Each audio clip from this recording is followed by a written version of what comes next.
Le message demandant de fermer les portes et les fenêtres est bien plus qu'une simple consigne de sécurité.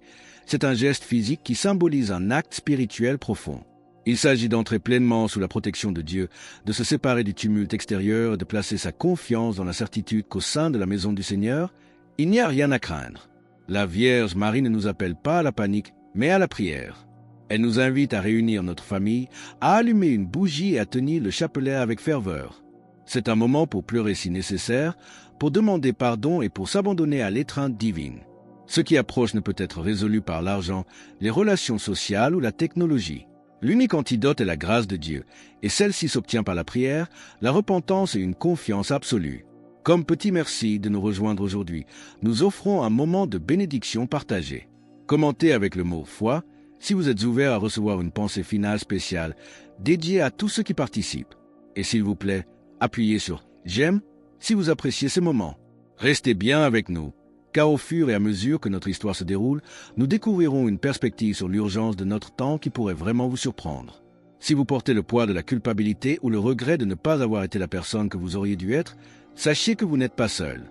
Cette sensation n'est pas une punition, mais une invitation.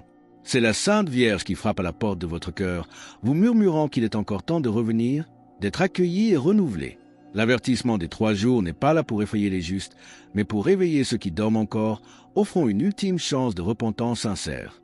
Comme le rappelle l'Écriture, si nous confessons nos péchés, il est fidèle et juste pour nous les pardonner. 1 Jean 1:9. Cette chance, vous la recevez en ce moment même. Pourtant, derrière ces avertissements sérieux se cache une émotion que peu osent imaginer. Pourquoi la Mère de Dieu a-t-elle été vue en larmes par les voyants de Medjugorje? Le père Petard a confié dans l'une de ses interviews les plus émouvantes que la Vierge est apparue aux voyants avec des larmes dans les yeux. Pourquoi la Mère de Dieu pleurerait-elle? La réponse de la voyante Myriana est d'une simplicité dévastatrice. Elle pleure pour nous. Elle pleure pour ceux qui ne croient pas, mais aussi pour ceux qui croient tout en vivant comme si Dieu n'existait pas. Elle pleure pour le fils qui s'est éloigné, pour la fille qui a oublié de prier et pour la famille qui a perdu l'habitude de rendre grâce. C'est un amour maternel immense qui voit le futur et qui continue d'implorer ses enfants de revenir à la source avant qu'il ne soit trop tard. Ce n'est pas la peur qui dicte ces paroles. C'est un amour si grand qu'il en devient douloureux. Pour nous aider à honorer cet amour, si vous trouvez de la valeur dans ce message, pensez à cliquer sur « J'aime » et à vous abonner pour rejoindre notre communauté. Dans la spiritualité chrétienne, le chiffre 3 est sacré et annonce toujours une transformation majeure. Jonas est resté 3 jours dans le ventre du poisson avant de sauver Ninive. Jésus est resté 3 jours au tombeau avant la plus grande victoire de l'histoire humaine. En demandant 3 jours de préparation, Marie nous invite à entrer dans ce même silence sacré. Mais attention, il y a un détail que beaucoup ne saisissent pas. Les secrets de Medjugorje ne sont pas nécessairement des catastrophes pour ceux qui sont préparés. La prière peut atténuer l'impact des événements. Le jeûne peut adoucir ce qui semblait inévitable. Comme le dit le psaume 34, 18. L'Éternel est près de ceux qui ont le cœur brisé, et il sauve ceux qui ont l'esprit dans l'abattement. Elle ne cherche pas à détruire, mais à sauver jusqu'au dernier instant. Pourtant, au-delà de la théorie spirituelle, quelles sont les consignes pratiques et concrètes que nous devons suivre lorsque ces jours de recueillement arriveront enfin? La dimension pratique du message de Medjugorje est d'une clarté absolue. Quand les 3 jours arriveront, restez chez vous. Ne voyagez pas, ne vous exposez pas inutilement. Réunissez votre famille, priez le chapelet ensemble et lisez la Bible. Si possible, soyez en état de grâce, réconciliés par la confession et nourris par l'Eucharistie. Fermer sa porte n'est pas une superstition, c'est un symbole de confiance intérieure. C'est dire « Ma maison appartient à Dieu, et ce qui est à l'extérieur n'a aucun pouvoir sur ce qui est à l'intérieur. » En fermant vos fenêtres, vous choisissez de protéger votre foyer des influences qui ne viennent pas de lui. Comme le dit l'Écriture, « Entre dans ta chambre, ferme ta porte sur toi. Cache-toi pour quelques instants, jusqu'à ce que la colère soit passée. » Isaïe 26, 20. Vous n'avez pas besoin d'attendre le premier secret pour faire ce choix. Vous pouvez fermer la porte spirituelle de votre vie à tout ce qui vous éloigne du divin dès maintenant. La Vierge Marie ne renonce jamais à aucun de ses enfants, même ceux qui doutent ou qui se moquent. Elle les aime avec la même intensité et prie pour leur conversion. Cependant, elle voit aussi les cœurs s'endurcir et la fenêtre de la miséricorde se rétrécir. Elle ne veut pas être une source de larmes, mais une source de joie. Elle est comme le père de l'enfant prodigue, courant à votre rencontre dès que vous faites un pas vers elle. Pour rejoindre notre communauté et ne manquer aucune histoire inspirante, pensez à cliquer sur « J'aime » et à vous abonner. Ce retour vers Dieu est d'autant mais crucial que le monde actuel semble plongé dans une confusion sans précédent, où les repères les plus solides s'effacent peu à peu. Le monde traverse aujourd'hui une crise de sens qui semble toucher toutes les générations. Des valeurs autrefois solides ont été réduites en miettes, des familles unies se sont fragmentées, et la foi, qui se transmettait naturellement, semble s'être interrompue. Les plus anciens portent une douleur spécifique, celle de ne plus reconnaître le monde qu'ils laissent à leurs petits-enfants. Notre-Dame a prévenu que ce chaos n'est pas un accident, mais une conséquence de l'éloignement de Dieu. Cependant, elle rappelle que la réponse à ce désordre ne sera pas humaine, mais surnaturelle. Elle commence dans votre maison, par votre cœur. Pour nous aider à porter ce message de renouveau, si vous ressentez cette urgence, pensez à cliquer sur « J'aime » et à vous abonner pour rejoindre notre communauté. Le Père Petard nous rappelle avec simplicité, ne me demandez pas quand les secrets s'accompliront. Demandez-moi si vous êtes prêts. Car le jour qui compte vraiment n'est pas celui de l'événement futur, mais celui d'aujourd'hui, l'instant où vous décidez de changer. Il n'existe aucun bunker spirituel plus haut que la grâce de Dieu, aucune provision plus précieuse que l'Eucharistie reçue avec dévotion. Comme le proclame le psaume 46. 1. Dieu est pour nous un refuge et un appui, un secours qui ne manque jamais dans la détresse. Même si certains riront de cet avertissement, votre présence ici prouve que cette étincelle de foi est toujours vivante en vous. Écoutez cette voix ancienne au fond de vous qui refuse de croire que tout est relatif ou que la mort est la fin. Mais comment passer du sentiment à l'acte concret de repentance pour vraiment sceller sa protection spirituelle? L'avertissement de fermer ses portes et ses fenêtres n'a aucun sens pour celui qui n'a pas franchi d'abord la porte de la repentance. À quoi sert de barricader sa maison physique si la fenêtre spirituelle est grande ouverte à l'ennemi? La Sainte Vierge l'a répété pendant plus de 40 ans à Medjugorje. Convertissez-vous. Ce n'est pas une menace, c'est une libération. Porteur une culpabilité non confessée, c'est porter un poids qui fatigue les épaules et assombrit le regard. Elle veut ôter ce fardeau de votre cœur pour que vous puissiez vous présenter devant son Fils, Jésus-Christ. Il ne vous jugera pas avec déception.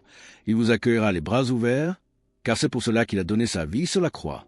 Pour nous aider à rester forts dans ce cheminement, pensez à cliquer sur « J'aime » et à vous abonner pour rejoindre notre communauté. Vous pouvez faire une prière simple dès maintenant, là où vous êtes. « Seigneur, pardonne-moi.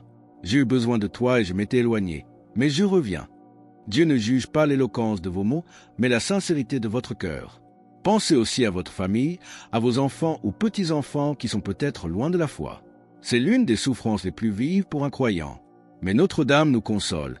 La prière d'un parent ou d'un grand-parent a un poids spécial devant Dieu. Comme il est écrit dans Jacques 5h16, la prière fervente du juste a une grande efficace. Vos larmes versées pour ceux que vous aimez sont reçues au ciel avec une gravité qui dépasse l'entendement humain.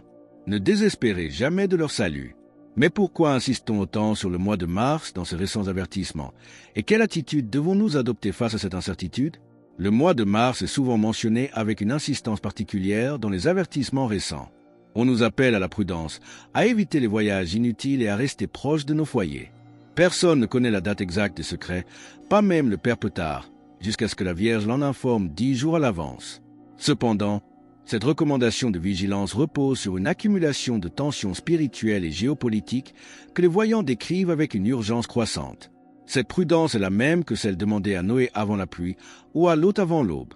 Se préparer n'est pas une faiblesse, c'est une sagesse profonde. Pour rester unis dans cette préparation spirituelle, pensez à cliquer sur « J'aime » et à vous abonner pour rejoindre notre communauté. Il n'y a pas de temps à perdre, non pas par peur, mais par urgence d'aimer. Le pardon doit être donné, l'amour doit être déclaré et la foi doit être vécue concrètement. S'il y a une conversation de réconciliation que vous repoussez, faites-la aujourd'hui. S'il y a un proche à qui vous devez dire « je t'aime » ou « je prie pour toi », n'attendez pas demain. La Vierge sait que le temps humain est court et que nos choix ont un poids éternel. Elle veut vous voir au ciel, et c'est l'unique objectif de chaque apparition. Comme le dit saint Paul, « Voici maintenant le temps favorable, voici maintenant le jour du salut » 2 Corinthiens 6h2. Vous n'êtes pas un simple spectateur, vous êtes un enfant de Dieu aimé individuellement et attendu avec nostalgie. Mais comment transformer ces 3 jours de recueillement en un véritable miracle de conversion pour votre propre âme? Les 3 jours de recueillement annoncés par le Père Petard ne sont pas des jours de terreur, mais 3 jours de rencontre. Une rencontre avec Dieu, avec votre famille et avec votre propre âme que vous n'avez peut-être pas visitée depuis longtemps. À l'intérieur d'une maison fermée au chaos du monde, le miracle le plus silencieux et le plus puissant peut s'accomplir. La conversion du cœur. Et ce miracle n'a pas besoin d'attendre ces 3 jours. Il peut commencer à cet instant précis. Fermez les yeux de votre cœur un instant. Faites taire le bruit des soucis et dites simplement « Mère, j'ai entendu, j'ai compris. Aide-moi. » Ce geste est celui qu'elle attend, et elle y répondra par cette paix imperceptible que le monde ne peut ni donner ni ôter. Ce message n'est pas arrivé jusqu'à vous par hasard ou par un simple algorithme. Il est parvenu jusqu'à vous parce que votre Mère du ciel l'a voulu, parce qu'elle voit ce que vous portez et vous dit « Ferme la porte à la peur, ferme la fenêtre au désespoir. » Restez à la maison au sens le plus spirituel du terme. Demeurez dans la grâce et dans l'amour. Ainsi, lorsque les événements du monde se déploieront, vous resterez debout, car vous serez appuyé sur celui qui ne faiblit jamais. Comme le promet le Seigneur, « Je ne te délaisserai point, je ne t'abandonnerai point. » Josué 1h05. C'est l'avertissement final de Medjugorje pour votre cœur. Écoutez, répondez et agissez avec confiance. Alors que nous concluons sur cet appel à la conversion et à la vigilance spirituelle, nous vous invitons à déclarer votre foi. Commentez « Jésus est roi ci-dessous » pour affirmer cette vérité avec nous. Et votre parcours ne doit pas s'arrêter ici. Cliquez sur la vidéo qui apparaît maintenant sur votre écran pour un autre message puissant que nous avons préparé spécifiquement pour vous, car la Vierge a encore beaucoup à vous dire.